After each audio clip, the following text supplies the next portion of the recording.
So, you know that feeling when a song just hits you? That's The Pretender by the Foo Fighters.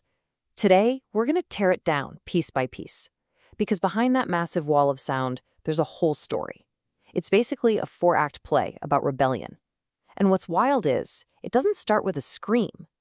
It starts with a whisper. Right. This is the whole mood of the beginning, isn't it? It's not this big explosion. It's this tense, quiet simmer.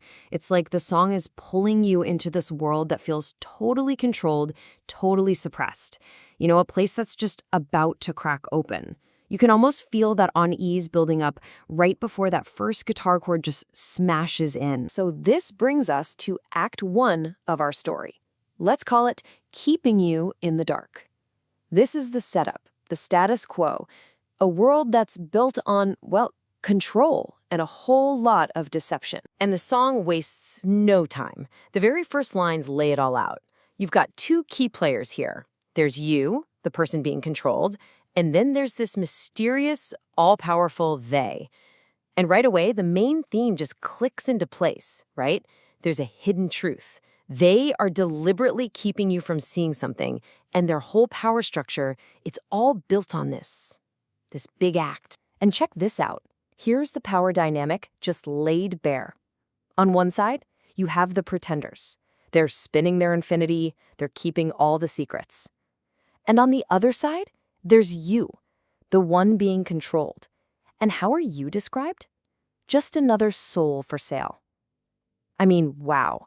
It paints this picture of being completely and utterly disposable. And this feeling of being disposable, that's exactly what they want to drill into you. This idea that your story is already over, you know? The page is out of print, that you don't really matter. But it's even deeper than that. It's not just that you're temporary, it's that this is the same old story. It's this soul-crushing, repetitive cycle, and it's all designed to make you believe you can never break out of it. But then, everything flips. We hit Act 2, the big turning point, What If I Say?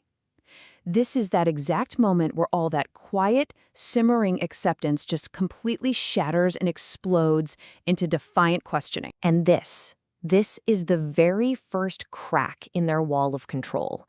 That first tiny spark of individual identity. Think about it. It's not a full-on attack. Not yet, anyway. It's just this fundamental challenge to the idea that everyone is the same. This is our hero finding their voice and finally starting to use it. Okay, so now the defiance is really starting to build. Our protagonist is realizing they're just a piece in the oppressor's game, like a pawn in one of their plays. And you can hear it in the lyrics. They are actively, forcefully rejecting that role.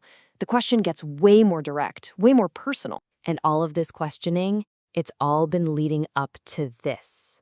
One single, powerful accusation. That nameless, shadowy they from the beginning, well, now they have a name. You're the pretender. Boom. This is huge. Our hero isn't just questioning their role anymore. They are pointing a finger and identifying their enemy. And then this. What if I say I will never surrender? This is it, the ultimate declaration. It's the absolute anthem of the entire song.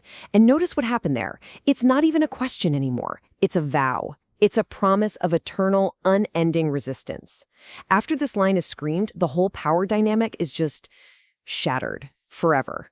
There's no going back from this. Which brings us neatly into Act 3, the voice inside your head. Now, this is the bridge of the song, and it's where we see this really dramatic and total shift in power. Our protagonist isn't just resisting anymore. No, they are becoming the force of opposition itself. Just look at this transformation. It's a complete takeover. Seriously, the protagonist isn't the victim anymore. Instead, they completely redefine themselves based on their oppressor. First, they're the voice you refuse, that nagging doubt. Then the face you must face, something you can't avoid. They straight up embrace being the enemy. And finally, they become the consequence, the inevitable outcome. And this right here is the total 180-degree reversal. Remember that soul for sale from the beginning? Now they are the hand that'll bring you to your knees. The passive victim has turned into the avenger. The The power didn't just shift, it's been completely flipped on its head. And all of this, it has to end somewhere, right? It all builds up to Act 4, the final, brutal, relentless confrontation that all boils down to one question. So, who are you? So after going through that whole transformation, our hero turns the tables with this one simple but totally devastating question. Think about it. The pretender, the one who used to hold all the power and define everyone else's reality, is now the one on the spot, being forced to define themselves. The hunter has become the hunted. The question just hangs there for a second, and then it comes back. But this time it's just dripping with contempt. Yeah? Who are you? That one little word, yeah, it changes everything. Suddenly, it's not a genuine question anymore. It's a demand. And you can just feel that pressure cooker getting turned up. And then again, yeah, who are you? At this point, forget it being a question. Can you feel that? It's a verbal assault. It's like a hammer, just chipping and chipping away at the pretender's shiny facade, trying to smash it open and see what's really behind the mask. One last time. Yeah, who are you? With that final, relentless blow, the pretender is left standing there completely exposed. All their authority? Gone. Their entire identity? Shattered. And it's in that silence that follows, when they have absolutely no answer, that is the victory. And that, my friends, is the story coming full circle. The whole narrative takes us from being kept in the dark by some faceless, nameless they, all the way to a final, brutal showdown where our hero demands the pretender tell them who they are. It's just a perfect, powerful story of what it means to get free. And you know, that's what makes this song so timeless.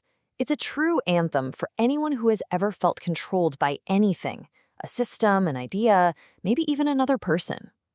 The big takeaway here is that every act of defiance, big or small, starts the moment you question the role you've been handed. So that just leaves us with one last thought. Who is the pretender in your story?